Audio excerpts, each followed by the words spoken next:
நயன்தாராவோட documentary மூவியா இன்னைக்கு நெட்ஃப்ளிக்ஸில் இதை ரிலீஸ் பண்ணியிருக்காங்க. நயன்தாராவோட டாக்குமெண்ட்ரி மூவியோட ஸ்டோரி லைன் இவங்களோட ரியல் லைஃப் ஸ்டோரியை பேஸ் பண்ணி தான் எடுத்திருக்காங்க.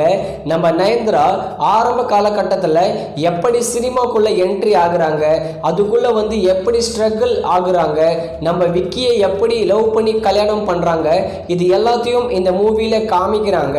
இதில் ப்ளஸ்ன்னு சொல்லணும்னா அந்த கல்யாணம் போர்ஷனை சொல்லலாம், அதை மட்டும் கொஞ்சம் நல்லா எடுத்திருக்காங்க. மற்றபடி சொல்ல ஒன்றுமே இல்லை இந்த நயன்தாரா மூவியில். இதில் அந்த லவ் போர்ஷன் எல்லாமே செம கிரிஞ்சா இருக்கும்.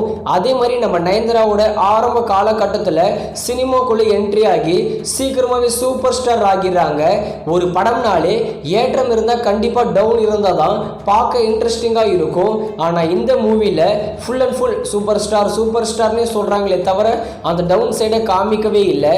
அதனால என்னவோ செம்மையாக போர் அடிச்சது இந்த நயன்தாரா மூவியோட இந்த ஸ்கிரீன் பிளே. டோட்டலாக இந்த நயன்தாரா பியாண்ட் தி ஃபேர் ஸ்டைலை பார்க்கலாமான்னு கேட்டிங்கன்னா எனக்கு தெரிஞ்சு நீங்கள் ஸ்கிப் பண்ணுறது நல்லது. அந்தளவுக்குலாம் நல்லா இல்லை. நயன்தாராவுடைய ஸ்டோரி தெரிஞ்சுக்கணும்னா நீங்கள் இந்த நயன்தாரா பியாண்ட் தி ஃபேர் ஸ்டைலை ட்ரை பண்ணலாம்.